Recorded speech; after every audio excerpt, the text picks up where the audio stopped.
남들은 내가 재벌가의 시집간 신데렐라인 줄 알지만 사실 그 집 휴지 한 장까지 내 돈으로 산 거였다. 평생 파출부로 일해온 우리 엄마는 부엌 구석에 쭈그리고 앉아 쉰내 나는 묵은지를 삼키고 있는데 저 거머리 같은 인간들은 내가 번 돈으로 킹크랩을 씹어대고 있었다. 그 순간 나는 더 이상 며느리가 아니었다. 나는 이 집의 채권자였다. 킹크랩이 먹고 싶어. 꿈깨 은이들 뱃속에 들어간 거 원금에 이자까지 쳐서 싹 다 토해내게 만들어줄 테니까. 이야기를 시작하기 전에 댓글로 어디서 듣고 계신지 알려주세요. 그곳에 언제나 행운이 가득하기를 빌겠습니다. 자, 그럼 이제 편안한 마음으로 제 이야기를 들어보세요. 그때 내가 도어락 비밀번호를 어떻게 눌렀는지는 기억나지 않는다. 다만 차가운 숫자 키에 손가락이 닿았을 때 느껴지던 그 찌릿한 통증만이 앞으로 벌어질 모든 일을 예고하는 것 같았다. 10월 17일 오후 4시 서울 반포동의 고급 아파트 단지는 가을 햇살을 받아 온통 황금빛으로 물들어 있었다. 나는 뉴욕 의학 세미나 자료가 가득 담긴 은색 리무와 캐리어를 끌고 육중한 현관문 앞에 섰다. 원래 내일 저녁에나 도착할 일정이었지만 몸이 안 좋다는 엄마 목소리가 자꾸 귓가에 맴돌아 가장 빠른 비행편으로 표를 바꾼 참이었다. 띠, 철컥. 도어락이 풀리는 소리가 텅 빈 복도에 유난히 크게 울렸다. 문을 열기도 전에 속이 울렁거릴 만큼 진한 버터 냄새와 해산물의 비릿하고 달큰한 향기가 문틈으로 새어나왔다. 그건 평범한 집밥 냄새가 아니었다. 그건 돈이 타오르는 냄새였다. 현관 센서 등이 켜지자 바닥에 어지럽게 널브러진 신발들이 눈에 들어왔다. 뒤축이 다 뭉개진 시아버지의 등산화, 싸구려 큐빅이 박힌 시누이의 하이힐, 그리고 낯선 아이들 운동화 몇 켤레. 그 신발들 한가운데에 남편 이현우의 새 구찌 로퍼가 놓여 있었다. 지난달 그가 말하던 소위 사업 준비 기간이 끝난 걸 축하한다며 내 카드로 긁어준 것이었다. 거실은 보일러가 돌아가고 있었는데 습도 조절을 위해 에어컨까지 켜져 있었다. 비싼 그림들을 보관하려고 내가 맞춰둔 항온 시스템이었는데 지금은 저들의 파티 배경이 되어 있었다. 어우, 게장 꽉 찬 거 봐라. 현우야, 매형도 하나 발라드려라. 네 조카만 챙기지 말고. 시어머니 최 여사 특유의 쇠를 긁는 듯 날카로우면서도 쉰 목소리가 거실에서 들려왔다. 나는 인기척을 내지 않고 유령처럼 캐리어를 현관 한쪽에 세워두었다. 현관 중문을 지나자 내가 이탈리아에서 주문 제작한 하얀 대리석 식탁이 마치 노량진 수산시장 좌판처럼 변해 있었다. 식탁 중앙에는 거대한 킹크랩 3마리가 붉은 등딱지를 번들거리며 엎어져 있었고 그 위로 크리스탈 샹들리에 조명이 기름지게 반사되고 있었다. 그 옆 불판 위에서는 두툼한 한우 등심이 지글지글 소리를 내며 고소한 냄새를 풍기고 있었다. 시아버지는 얼굴이 벌겋게 달아올라게 다리를 들고 이빨로 껍질을 우지끈 씹어대고 있었고 입가에는 누런 게장이 잔뜩 묻어 있었다. 시누이네 식구들은 상석을 차지하고 앉아 있었다. 조카들은 내가 아끼는 은수저로 비싼 한우를 뒤적거리며 비계가 싫다고 식탁 위에 획획 던져대고 있었다. 그리고 내 남편 이현우. 내가 뉴욕으로 떠나기 전 장모님을 친어머니처럼 모시겠다며 나를 안아주던 그 남자가 지금은 가위를 들고개 다리 살을 발라 누나 밥그릇에 놔주고 있었다. 엄마, 이 고기 좀 질기다. 다음엔 올케한테 2+ 등급으로 사오라고 해. 시누이가 고기를 씹으며 웅얼거렸다. 그냥 처먹어. 어차피 그년이 벌어오는 돈인데. 시어머니는 상추에 고기를 큼직하게 싸서 입에 넣으며 볼이 미어터져라 우물거렸다. 내 시선이 거실을 빠르게 훑었다. 없었다. 우리 엄마가 보이지 않았다. 불길한 예감이 얼음물처럼 척추를 타고 흘러내렸다. 나는 숨을 죽이고 웃음소리가 넘쳐나는 식당을 지나 부엌과 뒷베란다로 이어지는 반쯤 열린 유리문 쪽을 바라보았다. 그곳은 세탁실이었다. 60평이나 되는 이 넓은 아파트에서 가장 춥고 가장 눈에 띄지 않는 구석. 나는 납덩이를 매단 듯 무거운 발걸음을 옮겼다. 또각, 또각.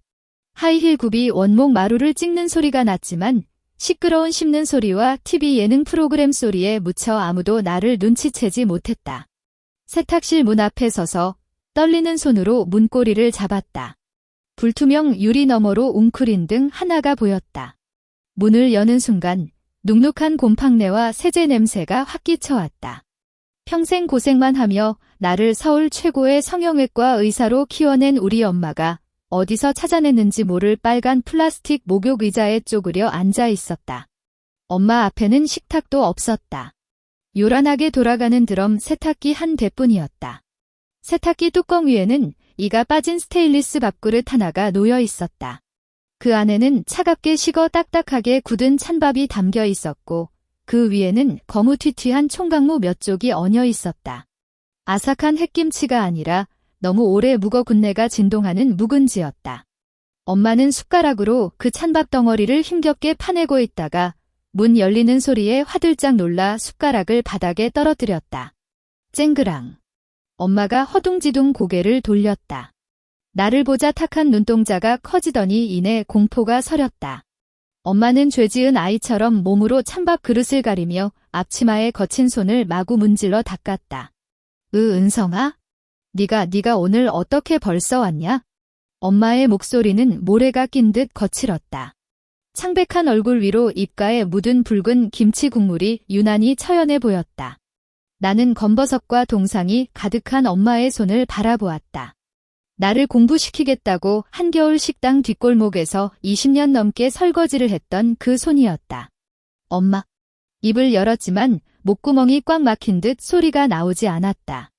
아이고, 우리 딸 배고프지? 엄마는 울음 같은 웃음을 지으며 일어나려다 다리가 저린지 휘청거렸다. 엄마가 라면 끓여줄까? 여긴 냄새나니까 얼른 나가 있어. 옷 버린다.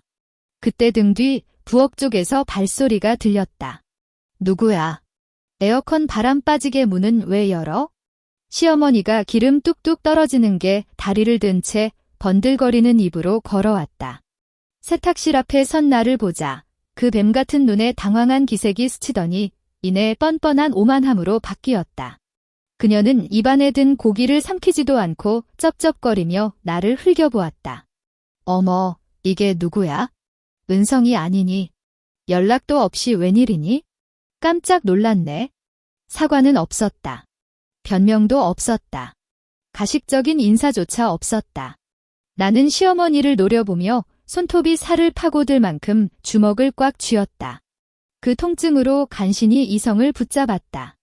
나는 세탁기 위에 찬밥을 가리키며 떨리는 목소리로 물었다. 이게 뭐예요? 시어머니는 내 손끝을 힐끗 보더니 어깨를 으쓱하며 기름 묻은 손으로 이를 쑤셨다. 아, 그거.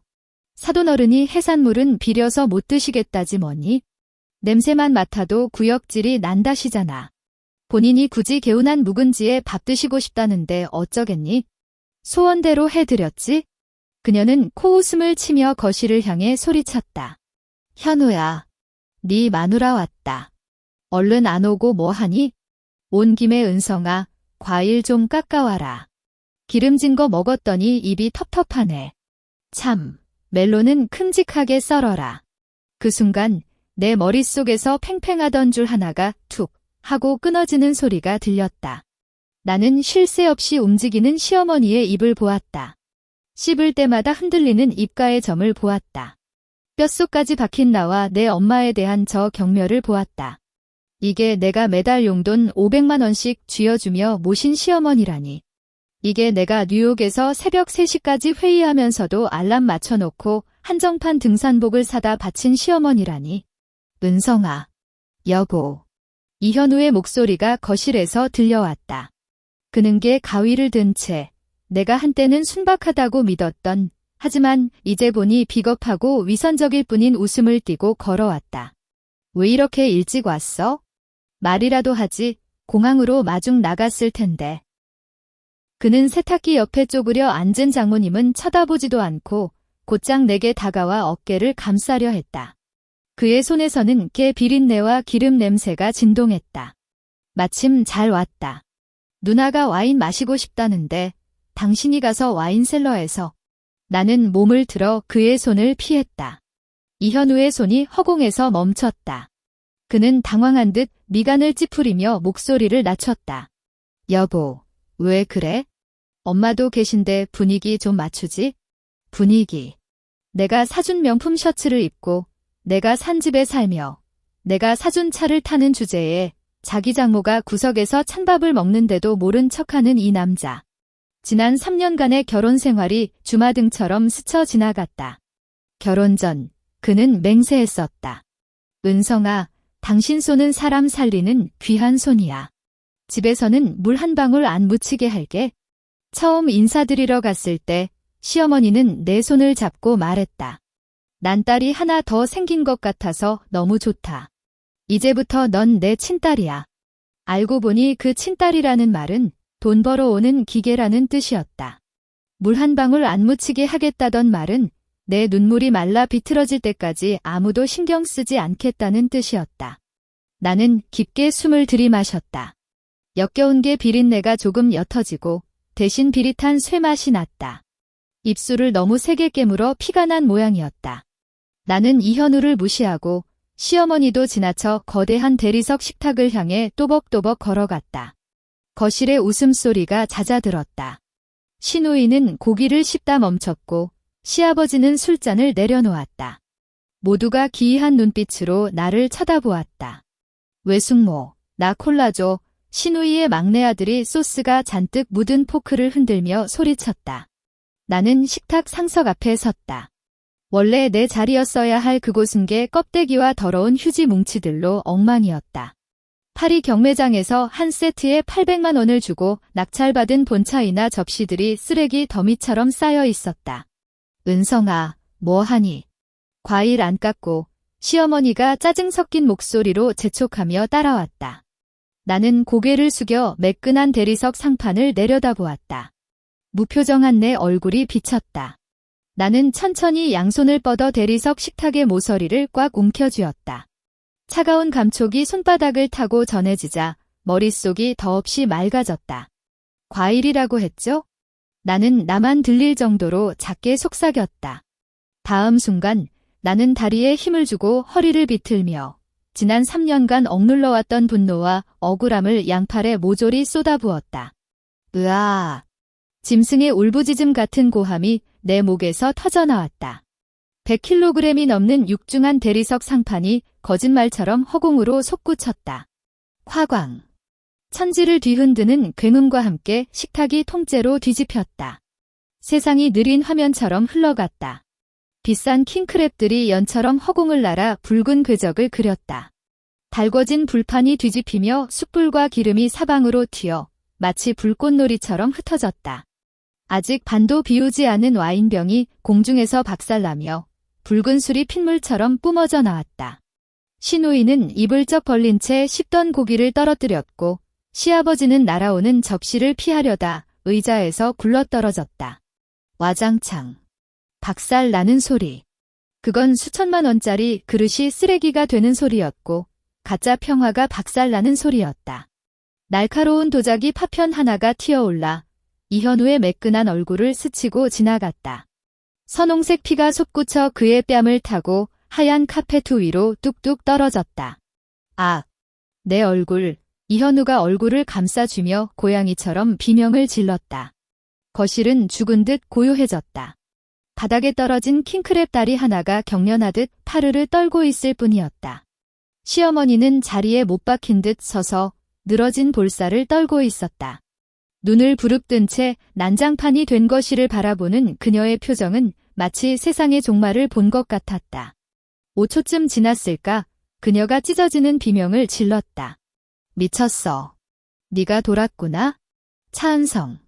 너 지금 심희한테 행패 부리는 거야? 그녀가 나를 찢어 죽일 듯이 달려들었다. 나는 미동도 하지 않고 그녀를 차갑게 내려다보았다. 한때는 무서워서 벌벌 떨었던 저 늙은 여자가 지금은 그저 탐욕스러운 기생충으로밖에 보이지 않았다. 오지 마요. 내 목소리는 크지 않았지만 시베리아 벌판의 바람처럼 차가웠다. 시어머니는 내 눈빛에 기가 눌려 1미터 앞에서 멈칫했다. 나는 천천히 클러치 백에서 휴대폰을 꺼냈다. 화면 불빛이 눈을 찔렀다.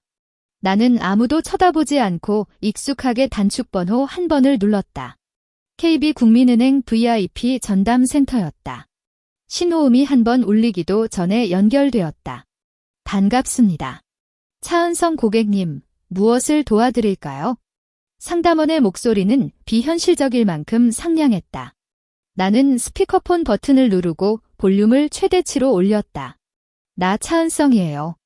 내 목소리는 수술실에서 메스를 잡을 때처럼 침착했다. 지금 당장 내 명의로 된 모든 신용카드랑 가족카드 정지시켜요. 나는 얼굴을 감싸쥐고 신음하는 이현우를 보았다. 그의 주머니에서 삐져나온 검은색 카드가 눈에 들어왔다. 남편이 쓰는 끝자리 9982번 인피니트 카드, 그리고 시어머니 생활비 카드 7741번, 전부 다 지금 당장 동결하세요. 시어머니의 얼굴이 밀가루를 뒤집어 쓴 것처럼 하얗게 질렸다. 은성아, 너 미쳤니? 그게 어떤 카드인데? 그녀가 휴대폰을 뺏으려 달려들었다. 나는 한 걸음 뒤로 물러나며 서늘한 눈빛으로 그녀를 쏘아보았다. 그녀가 다시 얼어붙었다. 그리고 나는 휴대폰에 대고 또박또박 말했다. 부동산 관리팀 연결해줘요. 잠시 후 다른 목소리가 들려왔다. 네, 연결되었습니다. 반포동 아크로 리버파크 102동 2001호 소유주 차은성입니다. 나는 호화롭게 꾸며진 거실 벽에 걸린 가족 사진을 보았다. 찢어버리고 싶은 저 가식적인 미소들. 인근 부동산에 금매로 내놓으세요. 시세보다 20% 낮게 불러도 되니까 조건은 딱 하나예요. 나는 피투성이가 된 남편, 공포에 질린 시어머니, 벌벌 떨고 있는 시누이 가족을 천천히 둘러보았다. 매수자는 무조건 전액 현금 지급이어야 하고 현거주자가 24시간 안에 방 빼는 조건으로요. 안 나가면 위약금은 내가 물 테니까 이삿짐 센터 불러서 짐 싹 다 1층 화단으로 던져버리라고 하세요.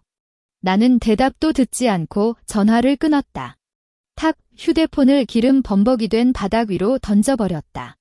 그 순간 이현우가 얼굴의 상처도 잊은 채 기어가듯 내게 달려들었다. 그의 인생에서 가장 빠른 움직임이었다. 쿵 하는 소리와 함께 그가 깨진 접시와 개 껍데기가 널린 바닥에 무릎을 꿇었다. 여보, 은성아, 왜 이래? 엄마가 농담한 거야. 노인네가 노망나서 그래. 카드 끊으면 우린 어떻게 살아? 이 집에서 나가면 어디로 가라고? 그는 내 바짓단을 잡으려 했다. 피와 개 기름이 뒤섞인 더러운 손이었다. 바닥에 무릎 꿇은 남자를 내려다보는데 마음속엔 티끌만한 동정심도 일지 않았다. 그저 썩어 문드러진 환부를 도려낸 듯한 개운함과 혐오감뿐이었다. 나는 뒷걸음질 쳐 그의 손을 피했다. 산다고. 나는 코웃음을 치며 가방에서 파란색 서류 파일을 꺼냈다. 집을 살 때 부부의 정의랍시고 공동명의를 해달라던 그들의 요구를 거절하고 변호사 친구의 조언대로 받아둔 공증 서류였다. 철석. 나는 파일을 이현우 얼굴에 집어 던졌다. 종이가 흩날리며 바닥에 떨어졌다. 이현우, 잊었나 본데 이 집, 이 가구, 방금 니들 처먹은 고기 한 점까지 다 내가 번 돈이야. 나는 서류에 찍힌 선명한 인감 도장을 가리키며 소리쳤다. 소유주는 나 차은성, 단 한 명이라고. 그렇게 콩가루 집안이 좋으면 어디 한번 길바닥에서 뭉쳐서 살아봐. 나는 일그러진 그들의 얼굴을 하나하나 눈에 담았다. 지금부터 내 모든 지원은 끝이야. 내 시선이 바닥에 널브러진 음식물 쓰레기 더미에 꽂혔다. 짓밟힌 킹크랩 집게발 사이로 하얀 속살이 먼지와 유리가루에 뒤섞여 있었다. 이 밥상 200만 원짜리야. 나는 평소 살림 못한다고 나를 타박하던 시누이를 보았다. 그렇게 먹는 거 좋아하고 아까워하시니까 기회 드릴게. 나는 지갑에서 개인 수표책을 꺼냈다. 수술하며 피땀 흘려번 내 돈이 들어있는 계좌였다. 나는 망설임 없이 1천만 원을 적어 서명했다. 나는 두 손가락으로 수표를 집어 허공에 흔들었다. 이거 1천만 원짜리 수표예요. 시누이의 눈이 번쩍 뜨였다. 공포 속에서도 돈 냄새를 맡은 본능이었다. 나는 손을 놓았다. 수표가 팔랑거리며 음식물 쓰레기 위로 떨어져 붉은 와인 자국에 젖어들었다. 누구든 바닥에 떨어진 이거 다 주워 먹으면, 껍질 하나 안 남기고 싹 다 핥아 먹으면 이 1,000만 원 그 사람 거야. 거실의 공기가 얼어붙었다. 그때였다. 신우이가 꿀꺽 하고 침 넘기는 소리가 들렸다. 그녀의 상체가 수표를 향해 스르르 기울어지고 있었다. 짝! 정막을 깨고 날카로운 파열음이 울려 퍼졌다. 눈이 벌게진 시어머니가 신우이의 뺨을 후려갈긴 것이었다. 이 못난 년아. 죽긴 뭘 주워. 저건 거지한테나 던져주는 거야. 시어머니는 악을 쓰며 고래고래 소리를 지르더니 이내 나를 향해 고개를 돌려돋기 어린 눈빛을 쏘아댔다. 차은성, 너 돈 좀 번다고 유세 떠나본데 웃기지 마라. 내가 네 시험이다. 감히 날 쫓아내. 내가 네 병원에 가서 다 뒤집어 엎어 놓을 거야. 네가 어떤 년인지 동네방네 소문을 내서 얼굴도 못 들고 다니게 해줄 거라고. 가세요. 나는 그녀를 차분하게 응시하며 입꼬리를 비틀어 잔인한 미소를 지었다. 안 그래도 잘 됐네요. 집안 CCTV 영상 제가 다 백업해 뒀거든요. 방금 당신들이 우리 엄마한테 무슨 짓을 했는지, 지난 3년간 나한테 얼마나 모욕적인 언사를 퍼부었는지, 심지어 당신 아들이 내 카드를 들고 강남 룸살롱에서 얼마나 긁어댔는지 그 기록까지 전부 다 가지고 있습니다. 나는 또각 소리를 내며 한 걸음 더 다가갔다. 내 구두 구바레에서 도자기 파편이 으스러지는 소리가 섬뜩하게 들렸다. 어머니, 가서 마음껏 떠드세요. 결국 내 명예가 실추될지, 아니면 어머니의 그 금쪽 같은 아드님이 서울 바닥에 웃음거리가 돼서 앞으로 설거지 알바 자리 하나 못 구하게 될지 어디 한번 끝까지 가보자고요. 시어머니는 물 밖으로 나온 붕어처럼 입을 뻐끔거렸다. 목구멍에서 컥컥 하는 소리만 날 뿐 제대로 된 말 한마디 내뱉지 못했다. 공포가 그녀의 허세를 완전히 무너뜨린 것이다. 나는 더 이상 그들을 쳐다보지도 않고 몸을 돌려 세탁실로 향했다. 엄마는 여전히 그 자리에 서서 더러워진 행주를 손에 꼭 쥔 채 하염없이 눈물을 흘리고 있었다. 은성아 됐다 그러지 마라. 엄마는 떨리는 목소리로 나를 말리려 했다. 그 목소리가 너무나 가여워서 가슴이 미어지는 것 같았다. 나는 다가가 엄마 손에 들린 행주를 부드럽게 빼앗아 바닥에 던져버렸다. 그리고 얼음장처럼 차갑고 거친 엄마의 손을 꽉 잡았다. 엄마, 가자. 나는 엄마에게 짐을 챙길 시간조차 주지 않았다.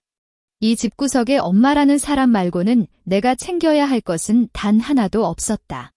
나는 엄마를 이끌고 난장판이 된 거실을 가로질러 마치 석고상처럼 굳어버린 인간들 사이를 빠져나왔다. 현관 앞에 다다랐을 때 나는 잠시 멈춰섰지만 뒤는 돌아보지 않았다. 명심해. 딱 24시간이야. 그 말을 끝으로 나는 문을 열고 미련 없이 밖으로 나갔다. 엘리베이터 문이 닫히는 순간 반질반질한 금속 벽에 비친 내 모습이 보였다. 머리는 헝클어지고 화장은 번져 있었지만 눈동자만큼은 전례 없이 형형하게 빛나고 있었다. 그것은 복수의 불꽃이자 내 인생이 다시 시작되는 부활의 신호탄이었다. 나와 엄마는 강남의 한 5성급 호텔로 들어갔다. 나는 가장 좋은 프레지덴셜 스위트룸을 잡았다. 룸서비스 직원이 정갈한 한정식 카트를 밀고 들어오자 엄마는 값비싼 카페트 위에서 어쩔 줄 몰라 하며 서성거렸다. 은성아, 이거 너무 비싼 거 아니냐. 그냥 김밥이나 한 줄 사 먹으면 되는데. 나는 엄마를 푹신한 벨벳 소파에 앉히고 김이 모락모락 나는 뜨끈한 곰탕 한 그릇을 직접 떠드렸다. 엄마, 드세요. 다 드세요. 나는 창밖으로 펼쳐진 서울의 화려한 야경을 바라보았다. 저 멀리 한강변을 따라 개미떼처럼 이어지는 차량의 불빛들이 보였다. 오늘부터 똑똑히 보여줄 거야. 진짜 지옥이 뭔지. 나는 얼음을 가득 채운 물잔을 들어 단숨에 들이켰다. 차가운 액체가 식도를 타고 내려가며 가슴속의 화기를 눌러주었지만 머릿속은 오히려 더 차갑게 깨어났다. 알고 있다. 이건 시작에 불과하다는 걸. 내일 진짜 전쟁이 시작될 것이다. 나는 물잔을 내려놓았다. 컵 표면에 맺힌 물방울이 주르륵 흘러내려 테이블 위에 젖은 궤적을 남겼다. 내 손가락이 테이블을 가볍게 두드렸다. 톡, 톡, 톡. 나는 테이블 위에 놓인 휴대폰을 집어들었다. 화면에는 읽지 않은 메시지 알림이 떠 있었다. 은행에서 보낸 카드 정지 완료 통보였다. 나는 메시지를 확인하지 않았다. 그저 꺼진 화면의 검은 액정 위로 비친 내 얼굴을 잠시 바라보았다. 그리고 천천히 휴대폰 화면이 보이지 않도록 뒤집어서 테이블 위에 엎어놓았다. 온기라고는 찾아볼 수 없는 아침이었다. 나는 격렬한 진동 소리에 잠에서 깼다. 알람이 아니었다. 협탁 위에 올려둔 휴대폰이 마치 죽어가는 곤충처럼 미친 듯이 몸부림치며 원목 테이블을 때리고 있었다. 눈을 뜨자 가장 먼저 들어온 것은 4m나 되는 호텔 스위트룸의 높은 크리스탈 천장이었다. 비린내와 가식적인 웃음소리가 가득하던 그 아파트가 아니었다.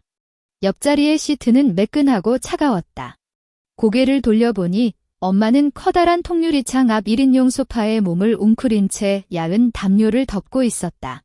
시선은 창밖의 우중충한 하늘에 고정되어 있었다. 한숨도 주무시지 못한 것 같았다. 나는 상체를 일으켜 휴대폰을 집어들었다. 화면 불빛에 눈이 시려 찌푸려졌다. 부재중 전화 68통. 문자 메시지 124통. 카카오톡 메시지 999 플러스. 전부 이현우와 그 미친 노인네가 보낸 것들이었다. 나는 이현우가 보낸 음성 메시지 하나를 무심코 눌렀다. 은성아, 너 카드 정지시킨 게 무슨 소리야? 나 지금 사우나란 말이야.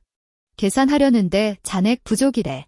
뒤에 사람들 줄 서서 쳐다보는데 쪽팔려 죽겠어. 빨리 한도 풀어. 아니면 일단 50만 원이라도 이체해줘. 사람 죽는 꼴 보고 싶어? 그 목소리에는 초조함과 공포, 그리고 응석바지 특유의 뻔뻔함만 가득할 뿐 반성의 기미는 눈꼽만큼도 없었다. 나는 표정 없이 삭제 버튼을 누르고 내친 김에 그의 번호를 차단 목록에 넣어버렸다. 은성아 딘기척을 느낀 엄마가 돌아보았다.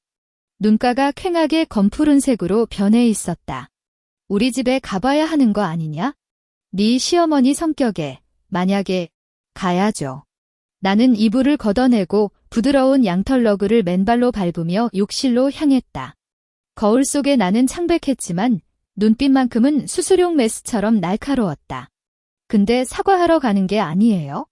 쓰레기 청소하러 가는 거지? 나는 이사업체에 전화를 걸었다.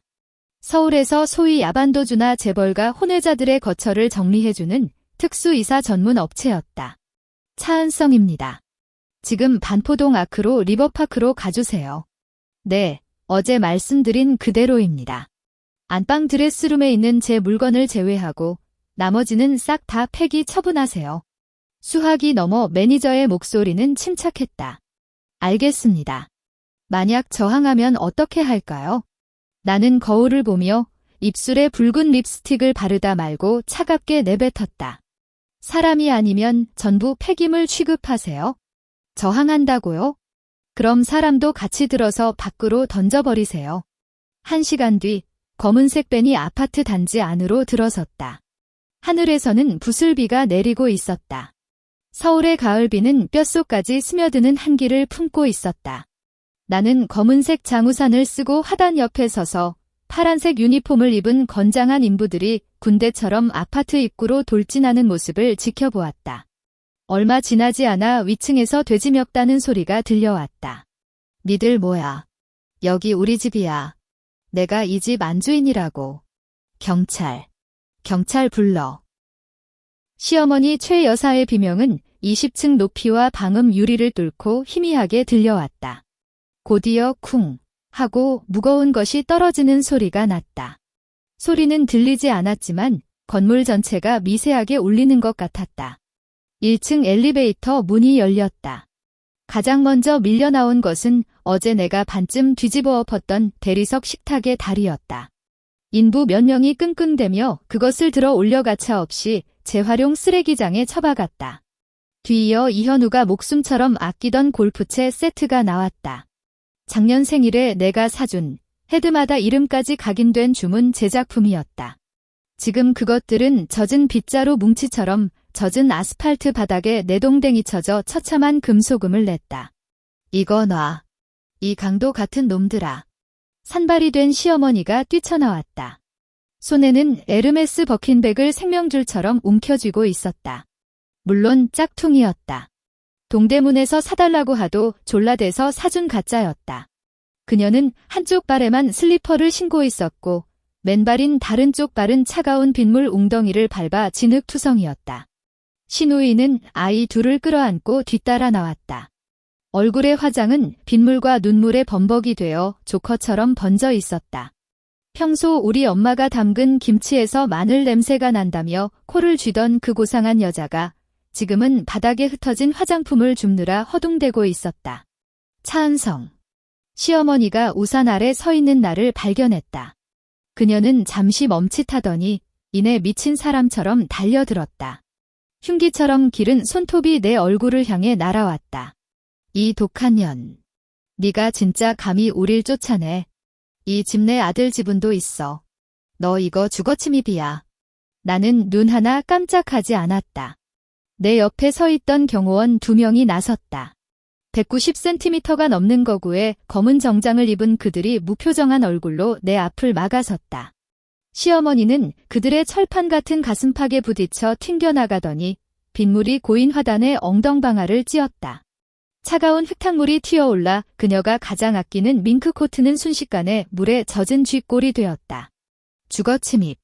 나는 그녀를 싸늘하게 내려다보았다. 내 눈에 자비란 없었다. 어머니, 잊으셨나 본데 이 집 전세금 내 돈입니다. 대출금도 내가 갚았고 매년 나오는 종합부동산세도 내 월급 통장에서 나갔어요. 이현우요.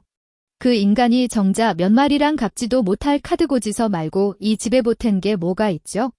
나는 가방에서 서류 한 장을 꺼냈다. 법원에서 발급받은 접근금지 가처분 결정문이었다. 법원에서 날아온 소장이에요. 앞으로 나랑 우리 엄마 반경 100m 이내에 얼씬거리거나 이 아파트에 다시 기어들어 오려고 하면 경찰이 바로 연행해 갈 겁니다. 나는 젖은 서류를 그녀의 얼굴에 던졌다. 종이가 빗물에 젖어 분노와 공포로 일그러진 그녀의 얼굴에 철썩 달라붙었다. 마치 하얀 사형 선고문 같았다. 그리고 나는 턱짓으로 멀찌감치 서서 휴대폰으로 이 광경을 찍고 있는 입주민들을 가리키며 비웃었다. 체면 좋아하시잖아요. 주위 좀 둘러보세요. 이제 반포동 전체가 알게 됐네요. 최 여사가 사돈어른 학대하다가 쫓겨났다는 걸. 시어머니는 공포에 질려 주위를 둘러보았다. 평소 교회에 같이 다니고 커피를 마시며 며느리 흉을 보던 동네 귀부인들이 멀리서 수군거리고 있었다. 그들의 눈빛에는 경멸과 조소가 가득했다. 어머, 저거 최 권사님 아니야? 쫓겨난 거야? 세상에, 사돈어른을 세탁실에서 재우고 찬밥 먹였다며? 겉으로는 고상한 척하더니 인간이 덜 됐네. 바늘 같은 험담들이 그녀의 귓구멍을 파고들었다. 목숨보다 체면을 중시하는 여자에게 이건 죽음보다 더한 고통이었다. 아, 그녀는 귀를 틀어막고 절규하며 진흙탕 속에 무너져 내렸다. 나는 몸을 돌렸다. 더 이상 이 추잡한 촌극을 봐줄 이유가 없었다. 엄마, 가자. 나는 뒤에서 바들바들 떨고 있는 엄마를 부축해 차에 태웠다. 차 문이 닫히는 순간 빗소리와 통곡소리가 차단되었다. 세상이 비로소 조용해졌다. 하지만 나는 알고 있었다. 아직 부족하다는 걸. 이현우, 그 인간은 아직 완전히 파멸하지 않았다. 돈줄이 끊긴 지 사흘째 되던 날, 그 무능한 남자가 드디어 모습을 드러냈다. 그날 오후, 나는 병원 VIP 상담실에서 재벌가 사모님의 눈 재수술 디자인을 상담하고 있었다. 그때 간호사가 노크도 잊은 채 사색이 되어 뛰어들어왔다. 원장님, 큰일 났어요.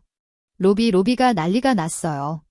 나는 미간을 찌푸리며 손님에게 양해를 구하고 밖으로 나갔다.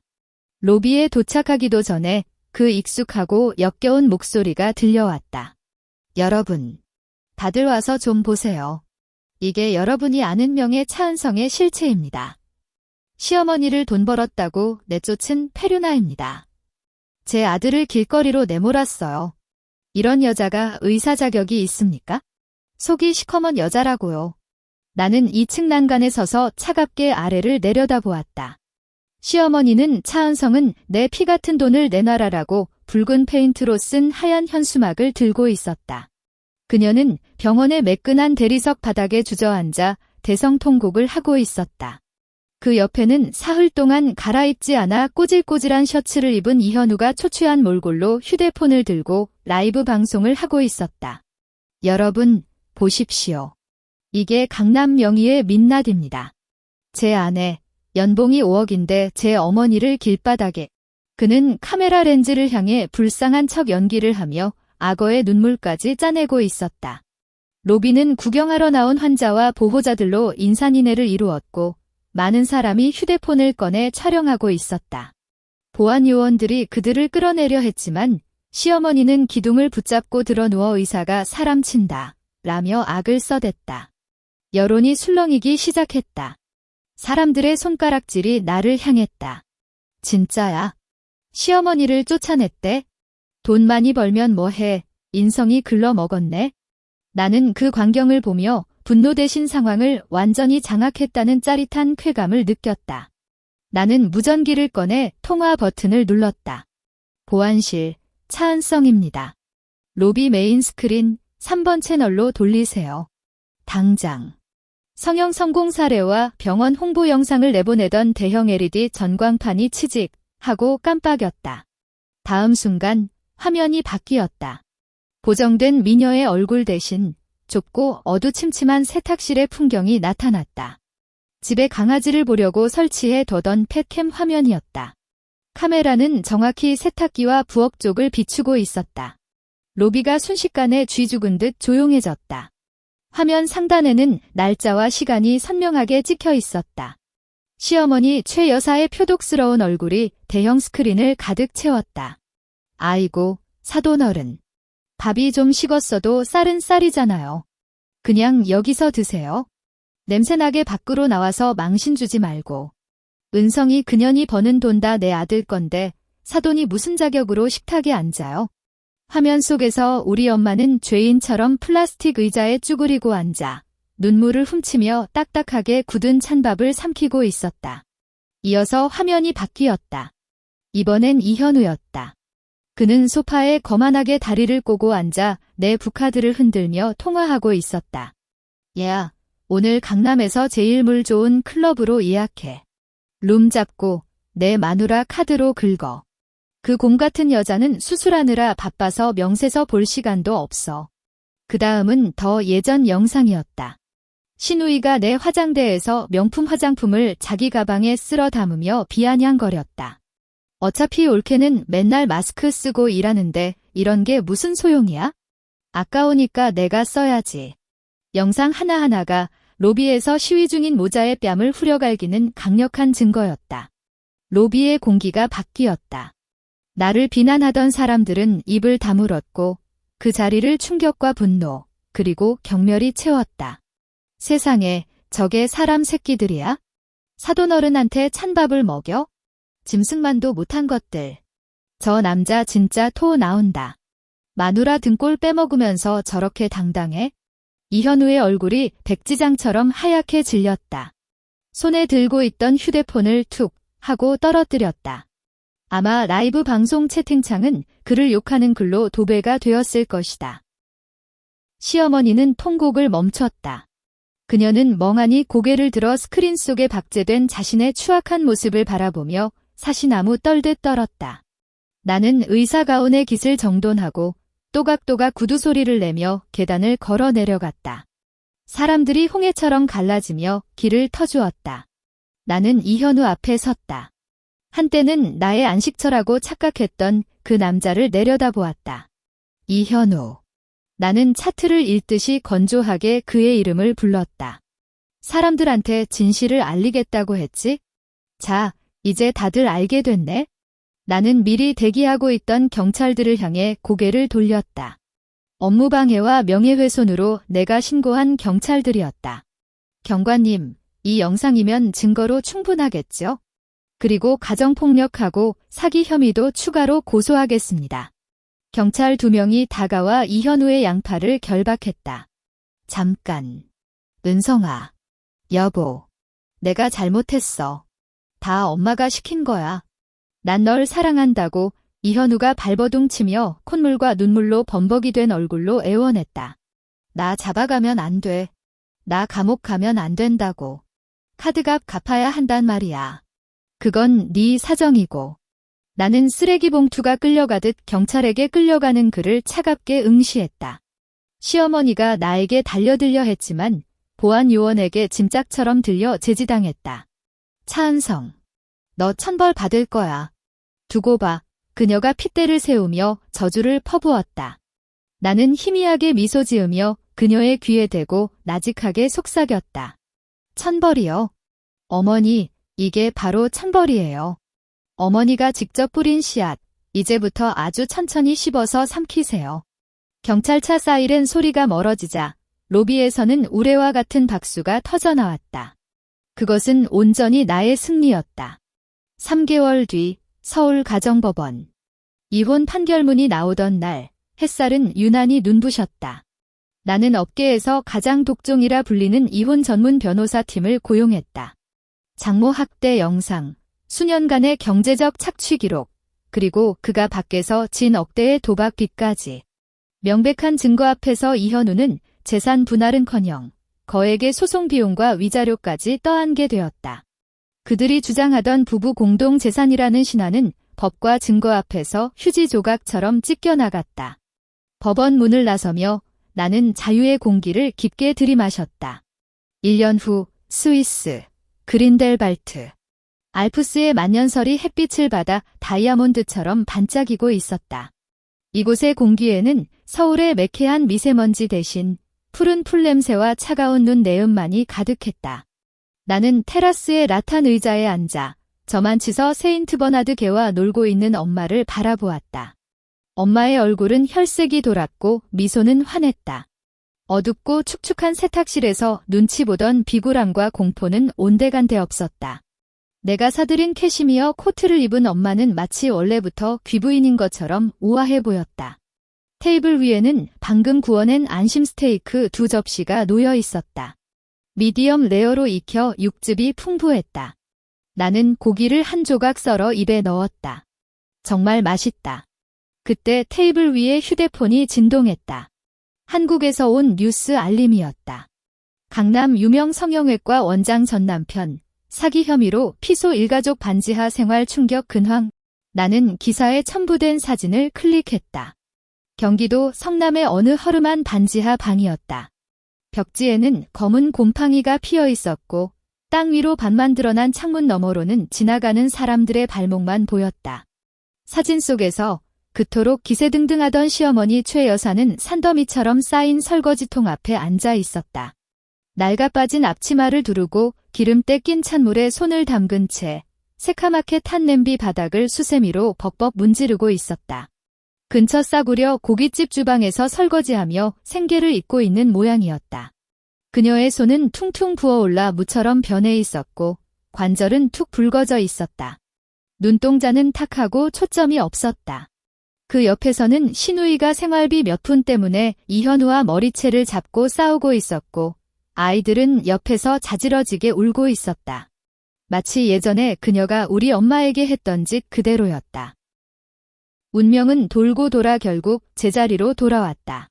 다만 이번에 그 차갑고 습한 지옥바닥에서 허우적대는 사람은 내가 아니라 그들이었다. 나는 휴대폰 화면을 끄고 투명하게 빛나는 크리스탈 와인잔을 들었다. 엄마. 와서 고기 드세요. 내가 웃으며 소리쳤다. 엄마가 뒤를 돌아보았다. 엄마의 미소는 뒤에 펼쳐진 설산보다 더 눈부셨다. 그래, 간다. 나를 향해 달려오는 엄마를 보며 내 마음은 전례 없이 평온해졌다. 연봉 5억, 정말 쓸만한 가치가 있었다. 나는 먼 설산을 향해 와인잔을 들어 올렸다. 이 빌어먹게 잔인하지만 또 한편으로는 더없이 공평한 현실을 위하여 건배했다.